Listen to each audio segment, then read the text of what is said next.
Which will take us to our next game, and that will be AgGe versus... Wait, what? Haven't we already had this? Yes. Is this the same game? Okay, we have a duplicate game.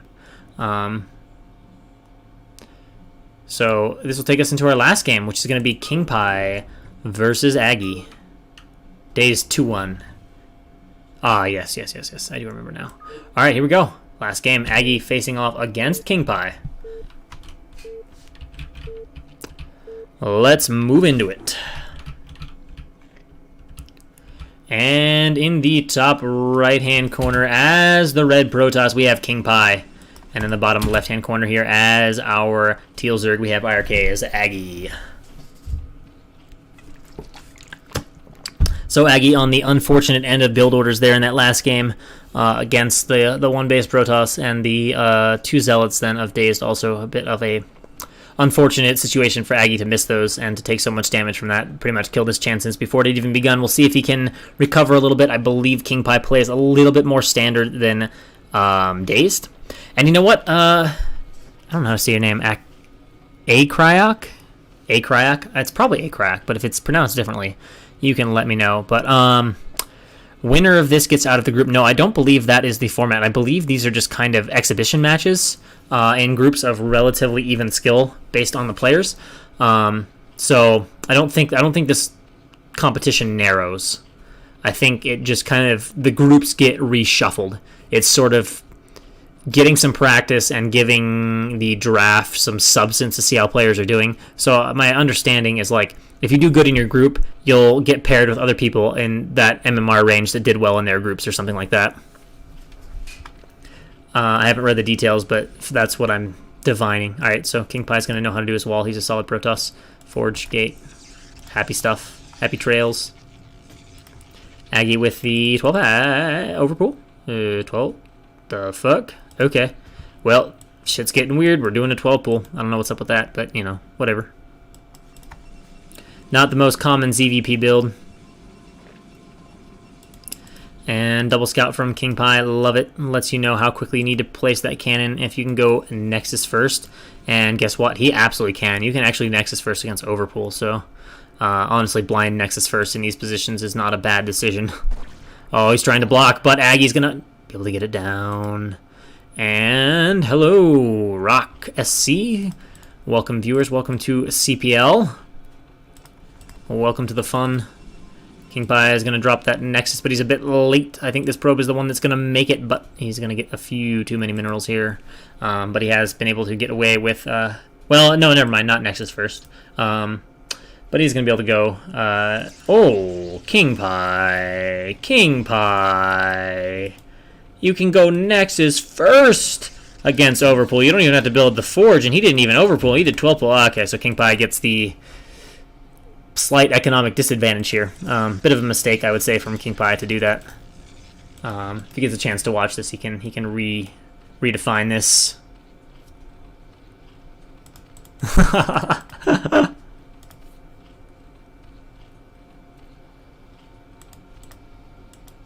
And, oh, we're getting some harassment over here. Probe gets a couple early hits off on the drone. Probe's going to win this fight. AgGe. Oh, God, no, AgGe. Oh, AgGe. Oh. He tried to react at the last second, too, but he was too late. So that's a really big hit, honestly. Because not only is it a drone, but, like, the distance you have to send it, like, that's really, really going to delay his third hatchery. AgGe's already quite far behind now. Major mistake, honestly. Well, okay, at least a moderate mistake. Maybe not quite a blunder, but I mean that's a significant disadvantage. That's not just like trivial. And oh, good trapping on the probe. Oh, but good control there from KingPi to pull that probe away at the last second. But it's not going to be able to do a whole hell of a lot more scouting. And is AgGe thinking all in? We don't know, but he's actually not attempting. Oh, never mind. That's an interesting decision. I think AgGe's probably going to all in then. If he's building the third there, that's seems unlikely. He's going to be very behind on Larva to just play this out standard, especially having to send a drone all the way to that top position. We have the core done. Oh my god, that is beautiful core timing, though. We're going to have like a 415 Stargate if indeed KingPi is doing a Stargate. That's quite good. Is it Stargate? Oh, come on, put it down crisply if it's Stargate. Or is it going to be... what's our tech? Alright, that's pretty crisp, but not quite as crisp as it could have been. Could have gotten a few seconds more. Yeah, Doc Holiday, sorry. Your games have already been casted. And layer starting here. Okay, so maybe we are going to see a normal game out of AgGe. And usually this far third base results in a relatively fast 6-hatch back here into some 4-base play, either 4-base layer heavy or into fast hive. But you never know. It doesn't have to. But generally, if you're going to play aggressive, it just makes sense to have your hatcheries closer, because even if you want to play aggressively here, against any aggressive builds from Protoss, any Zealot pressure, you almost have to do double sunkens because the distance to defend is rather large. So that really crimps your aggressive playstyle. Whereas if you have the close bases, it's much easier to get away with one or possibly no sunken, depending on exactly what build variations you're doing, and that makes a significant difference in your kind of Hydra and unit timing. And we have a Citadel, so second gateway, this implies Zealots, and yep, we got the +1, so we're going to have kind of 2 Stargates there. Beautiful probe trap there from AgGe, though. I like that. Already being forced to add a Sunken, though. Working on 4 hatches at the moment. Is it going to be 4-hatch play? Probably. Lurker? He's got Lair. Going to put down the Spire. Very late Spire. Overlord. Oh, he's got a Hydra den, though, so he's okay. Should make a Hydra, too. Yeah, alright. He knows it. Adding an Evo Chamber for 4-hatch play, 4-hatch Hydra. So we'll need a few more cannons here from KingPi, if that is indeed what we're going to see. Going to pull back. Already has one of those cannons going. That is good. And nice control of the Zealots here. Nice block. And now moving out with 4 Zealots. And this is the most vulnerable base right now. With the slow Hydra, this is very vulnerable to attack. Now, there are some Lings out. Are there more in production, though? No, it is mostly Hydra out right now to defend that. Waiting on probably... Ooh, what? Huh? What? Okay, a little bit odd to do a 2-gate slot and pause your Zealot production, but okay.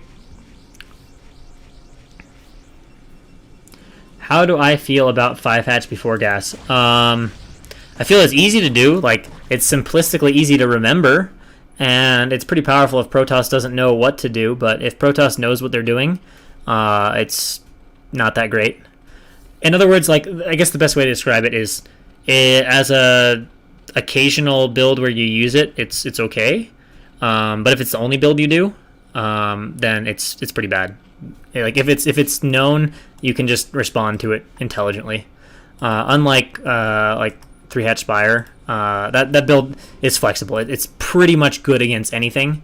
So you can play it like all the time and be okay. But if all you do is like 5-hatch no gas, it's kind of like if all you do is 3-hatch Hydra, Protoss can just, respond correctly, efficiently, and give you a hell of a time. So as a build in, say, a best of 7, yeah, not bad. As a build to learn with, not bad. As a build to be your go-to build, pretty bad. Alright, so we have the 5th hatch, we've got 2 sunken, so yeah, definitely moving into... Oh, actually, wasn't even thinking about this. He did make a 5th hatch, so... build order's pretty off. This is what I was talking about. This is a weakness of AgGe's. Part of it is because he got the drone killed here, but everything is very slow for AgGe. He's very behind.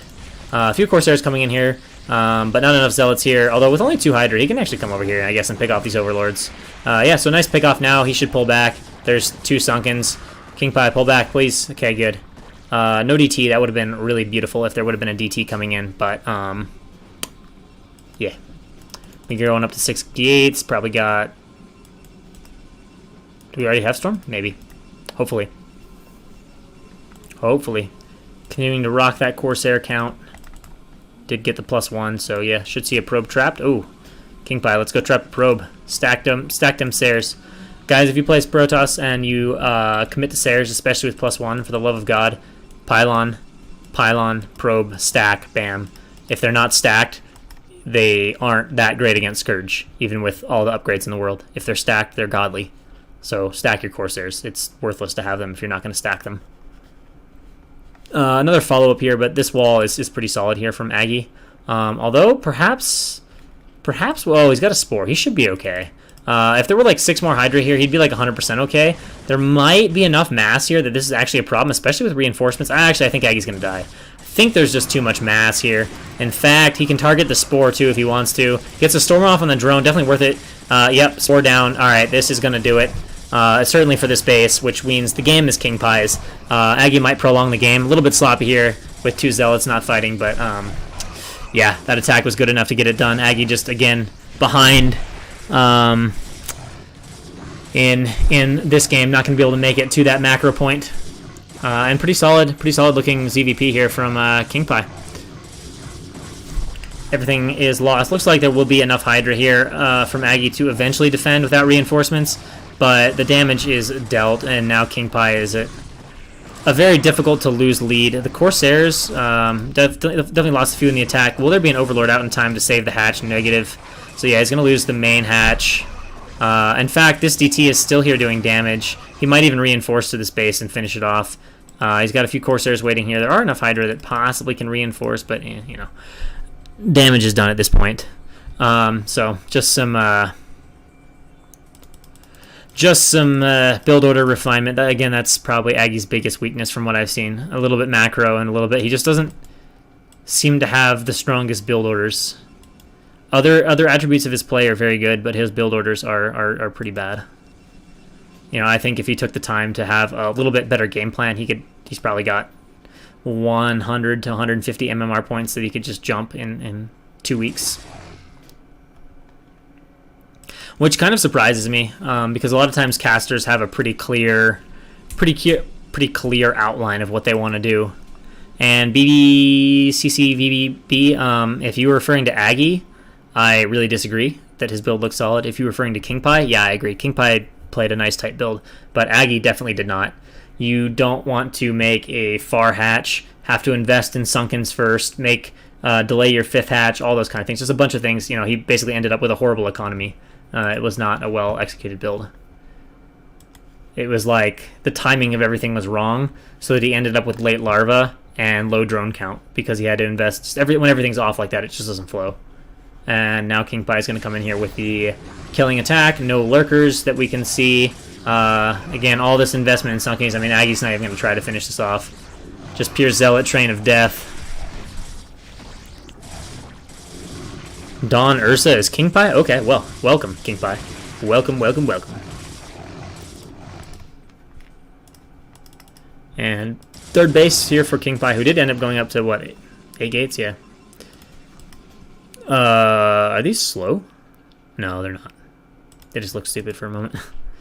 So we're going to have a small counterattack here, but guess what? 2 storms, so yeah, that's going to get trashed, and yeah, AgGe's very, very dead. Storm, nope, not even going to try. Smart, but could swing around here. 2 cannons, though. Picks off a Dragoon, not much else he can do.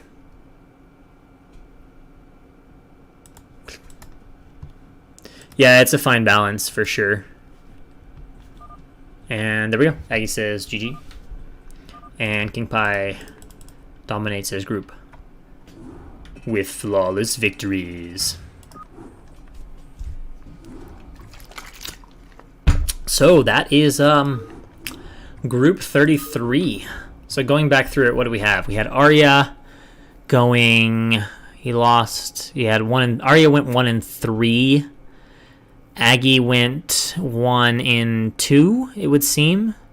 As he beat Arya, but he lost to KingPi, and he lost to Dazed. I don't know where AgGe versus Doc is. That game apparently wasn't played. And then Doc Holiday won versus... Wait, let's see. Doc Holiday beat Arya. And Doc Holiday lost to Dazed, so that's 1-1 for Holiday. And then Dazed lost to Arya and won his other 2, so 2-1 for Dazed. To recap this shenanigans. Oh, okay, Doc Holiday says he... So actually Doc Holiday went 2-1, I guess. Or 3-1. I think he lost only 2 Dazed then. Or maybe to KingPi. Wait, where's... Oh man, Doc Holiday and KingPi didn't upload? Damn, that might have been a pretty good game. Oh well. Oh well. Alright, let's do a little bit of Group 34. 2 games maybe? 1 game? I don't know. we'll see. Depends on how long they are. So we're going to start with the first game here, which is going to be Ancient versus Drake.